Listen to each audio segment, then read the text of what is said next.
นะถ้าฟังเสียงโทรศัพท์เลยมันจะโทรมาแม่เลย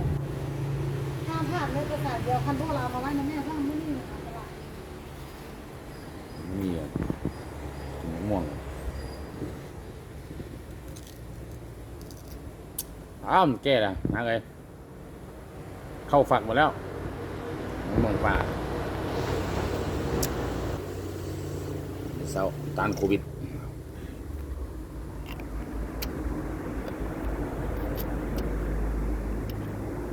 เข้าฝักหมดแล้ว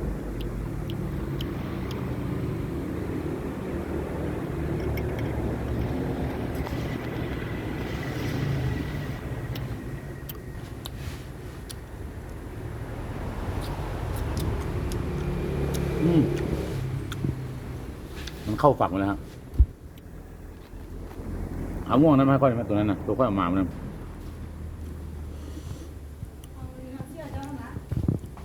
บอกม่วงตัวน้อยๆค่อยออกมาแต่ฉันนะเบายังลุ่มปะม่วงอันนี้คือมาคลอกในเน่าเลยคลอกอยู่แก้นมันคอนวะโบส้มได้เน่าไหมนี่นะตัวเจ้าฮันนาบาวนี่ตัวนั้นแหละตัวนี้มันแก้นมันใหญ่พูดแก้นมันใหญ่เขียนว่าผิวนี่มะม่วงป่าแก้นใหญ่ใช่ไหมเชื่อบ่เดียวแซ่บดีแซ่บเนาะเก่งเนาะ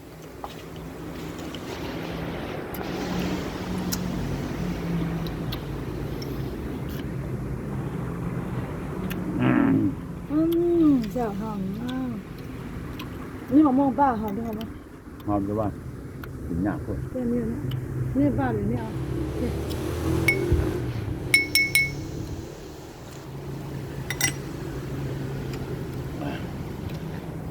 ขี้ท้องแทบเลยเ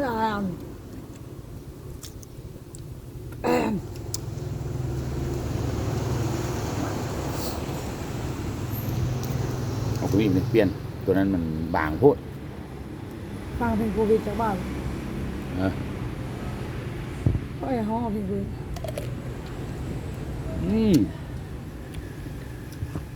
มันคักสุดยอดเฮ้ยส้มแห้งอันนั้นส้มแห้งอันนั้นเอาถึงส้มเนี่ยอันนี้น้ำเมื่อเอา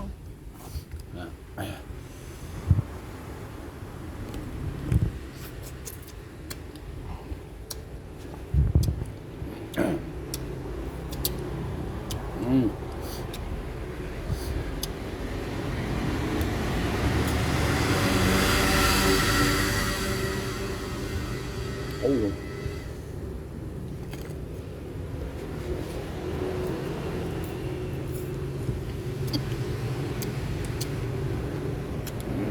บางทีชิ้น10 บาท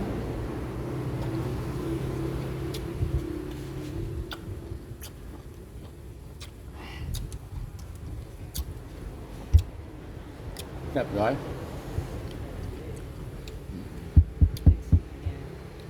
เอาไอ้สิบาทเนี่ยทาแป๊บเดียวเลยชิ้นเท่าไหร่42,000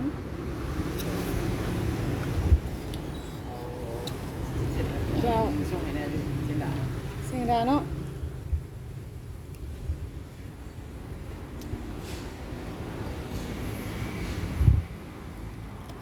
เบอร์โทรเท่าไหร่เจ้า03057455444 เด้อ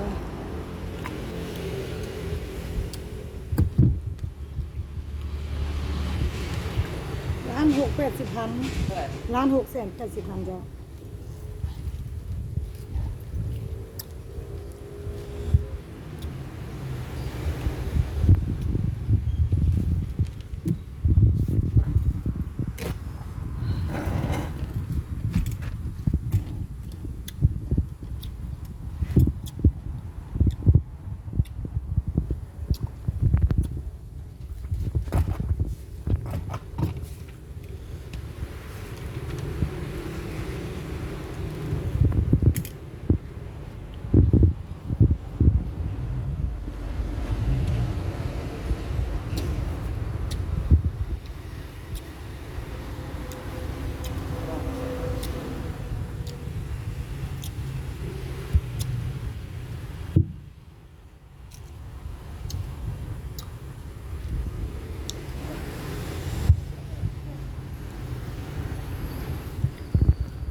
ดึงแล้วออกไปนะ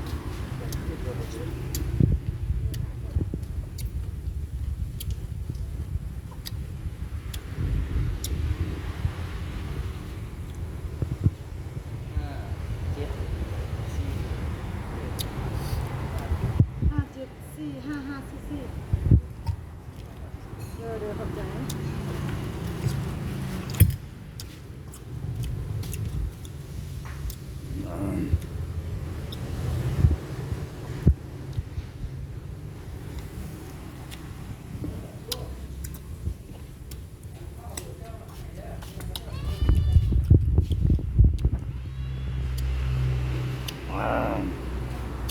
ครับ